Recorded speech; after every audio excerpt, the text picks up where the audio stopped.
بسم الله الرحمن الرحيم قل هو الله أحد الله الصمد لم يلد ولم يولد ولم يكن له كفوا أحد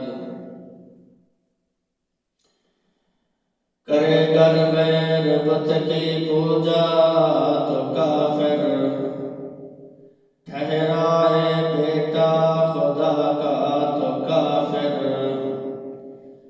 کواکب میں مانے کرشمہ تو کافر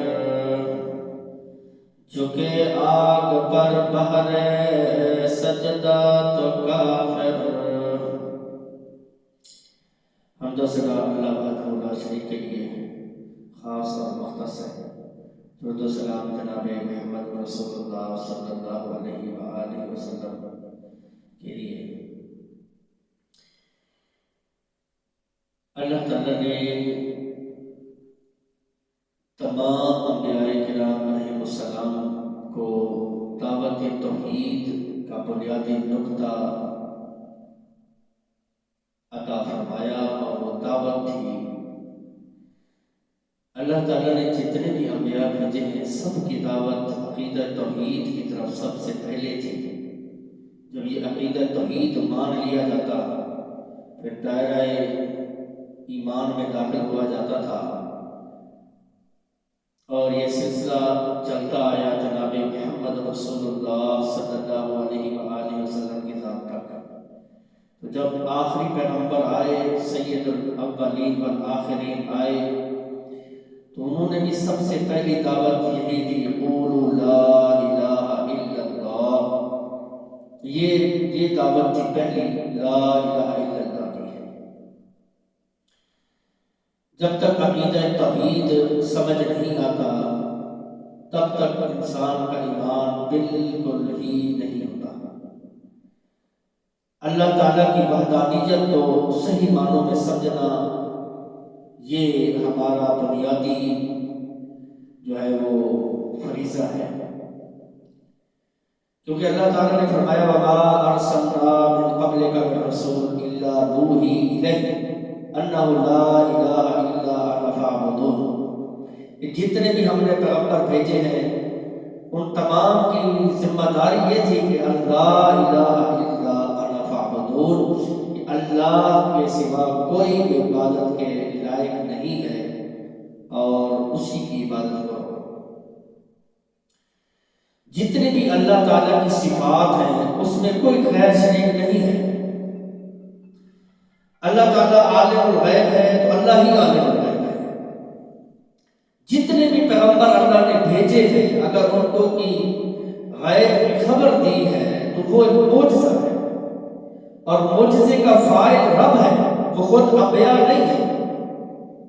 جیسا کہ حضرت موسیٰ علیہ السلام کو جب عصا دی گئی، ڈنڈا دیا گیا، کہ جب انہوں نے پھینکا تھا سانپ تمام کو انہوں نے وہ جو ہے کھانا شروع کر دیا تھا، تو موسیٰ علیہ السلام جو ہے وہ ڈنڈے کو جب چھوڑا تو بھاگنا چاہا،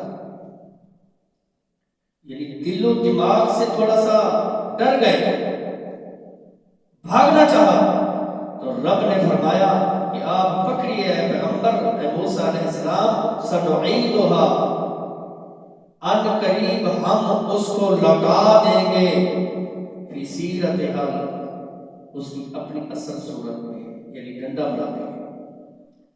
اس سے پتہ چلتا ہے کہ انبیاء کا جو جتنے بھی معجزات ہیں ان کا فائد رب ہے، ان کی اپنا اللہ کی عطا ہے، ان کا اپنا وہ اس میں اختیار نہیں ہے۔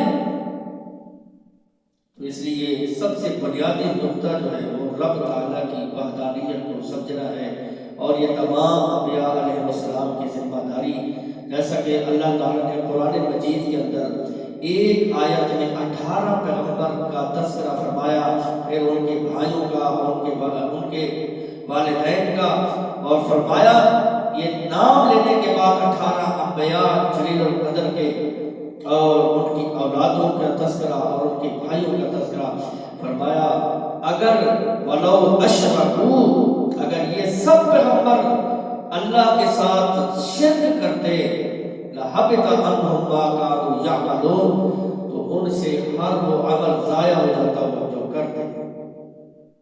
اب بتائیے کہ انبیاء کیا کرتے رہے؟ کبھی بھی کوئی نبی سے غلطی سرزد نہیں ہوئی، معصوم عن خطا ہے انبیاء۔ اس کا معنی یہ ہے کہ ان کی نیکیاں ضائع کرنے کا گناہ انہوں نے نہیں کرنے تھے، وہ معصوم ہیں۔ تو یہاں جو رب نے فرمایا ہے کہ اگر وہ شرک کرتے تو ہم ان کے لیے عمل ضائع کر دیتے، اسے پتہ چلتا ہے کہ وہ نیکیاں بھی شرک سے ضائع ہو جاتی ہیں۔ اسی لیے تو رب تعالیٰ نے فرمایا کہ ان اللہ لا یغفر ان یشرک بہ، اللہ تعالیٰ بے شک یقیناً پکی بات ہے، اللہ نے فرمایا بے شک اللہ تعالیٰ یقیناً اللہ تعالیٰ لا یغفر، وہ نہیں معاف فرمائے گا ان یشرک بہ، کہ اس کے ساتھ کسی کو شریک بنایا جائے، وَيَغْفِرُ مَا دُونَ ذَلِكَ، اور اللہ تعالیٰ معاف فرما دے گا اس کے علاوہ ہوں گے، یعنی شرک کے علاوہ جو بھی گناہ ہے، جو بھی غلطی ہے وہ معاف ہو سکتی ہے، لیکن شرک معاف نہیں ہو سکتا۔ اس کا معنی یہ ہے کہ کل قیامت کا دن ہوگا، انسان آئے گا اللہ کے سامنے پیش ہوگا، اگر وہ شرک کر کے آیا ہے تو ایک بھی نیکی نہیں دیکھی جائے گی، کوئی وزن نہیں کیا جائے گا، پیمانہ نہیں لگے گا، حساب و کتاب تولا بھی نہیں جائے گا۔ اگر شرک نہیں ہے تو پھر اس کا حساب و کتاب تولا بھی جائے گا۔ ہاں اگر اس کے اعمال نامے میں گناہ زیادہ ہو گئے تو وہ جہنم کی طرف چلا جائے گا، نیکیاں زیادہ ہو گئی تو جنت کی طرف چلا جائے گا۔ اور عقیدہ توحید کی نعمت یہ ہے کہ جس کے اندر عقیدہ توحید کی دولت ہے، اگر وہ جہنم میں بھی چلا جائے تو رب نے یہ فرمایا ہے، نبی علیہ السلام نے بتایا ہے، وہ پھر جنت میں آئے گا، یہ عقیدہ توحید کی دولت کی وجہ سے آئے گا۔ مشرک کبھی نہیں آئے گا۔ حتیٰ یلج الجمل فی سم الخیاط، حتیٰ کہ ایک سوئی جو ہے اس کے سوراخ میں اللہ نے فرمایا اونٹ گزارا جائے، ممکن نہیں ہے، اسی طریقے سے جہنم سے مشرک کو نہیں نکالا جائے گا۔ سب سے بڑا جو گناہ ہے وہ شرک ہے۔ شرک کا نقطہ سمجھنے کے لیے ہمیں آج جو خلل میں ڈالا گیا یہ اس سے نکلنا ہوگا اور اللہ تعالیٰ کے قرآن کا مطالعہ کرنا ہوگا۔ واضح جیسے سورج کی روشنی واضح ہے، ایسے رب تعالیٰ نے شرک کو اور توحید کو واضح کر دیا ہے۔ اللہ بھی علام الغیوب ہے، غیر بھی علام الغیوب ہے، تو یہ شرک ہے۔ اللہ ہی علام الغیوب ہے، اللہ ہی قادر مطلق ہے، اللہ ہی رازق ہے۔ اب دیکھیے میں آپ کے سامنے قرآن مجید کے دو مقام تلاوت کرتا ہوں، دل سے ذرا پردے کو کھول کے ذرا ان کو سنیے اور پھر ذہن سے فیصلہ کیجیے۔ رب تعالیٰ نے کتنے واضح انداز میں فرمایا ہے کہ پیغمبر دو جہاں جناب محمد رسول اللہ صلی اللہ علیہ وآلہ وسلم جو ہے وہ بھی رب کے وحدانیت میں ذرہ برابر بھی اختیار نہیں کرتے ہیں۔ ایک آیت کا حوالہ کوٹ کر دیتا ہوں، اس کے بعد دوسرے دلائل۔ اللہ تعالیٰ نے فرمایا پیغمبر انک لا تہدی من احببت، پیغمبر آپ جس کو چاہے اس کو ہدایت دے دیں، ایسا نہیں ہے، ولکن اللہ یہدی من یشاء، لیکن ہم ہدایت جس کو چاہتے ہیں ہم دیتے ہیں۔ ایک صحابی آیا کہنے لگا اللہ کے نبی صلی اللہ علیہ وسلم اب جو چاہے وہ رب چاہے پھر کام بن جائے۔ نبی علیہ السلام نے فرمایا نہیں، غلط بات، بڑی بات کی ہے تو نے، میں تو چاہتا ہوں کہ میرا ہر وقت جنت میں چلا جائے، لیکن یہ میرے رب کی خواہش نہیں ہے۔ میرا رب نے میری ذمہ داری لگائی ہے کہ اس کے پیغام کو پہنچاؤں۔ یہ اس سے کیا بڑی دلیل ہو سکتی ہے کہ بندہ کہتا ہے کہ صحابی کہتا ہے اللہ کے نبی آپ جو چاہیں رب چاہے، نبی علیہ السلام نے فرمایا اصل بات یہ ہے جو رب چاہے گا وہی محمد چاہے گا صلی اللہ علیہ وسلم، ورنہ تو انبیاء کی اولادیں ان کے والد ان کے اولادوں میں سے یا والد میں سے اگر کسی نے توحید نہیں مانی تو رب نے ان کو جہنم کا ٹکٹ دیا۔ حضرت ابراہیم علیہ السلام کے والد کا قرآن مجید میں تذکرہ ہے۔ کتنا بڑا رشتہ ہے، لیکن اگر عقیدہ توحید نہیں ہے تو اگر وہ نبی کا والد ہے یا اس کا بیٹا ہے وہ کبھی جنت میں نہیں جائے گا۔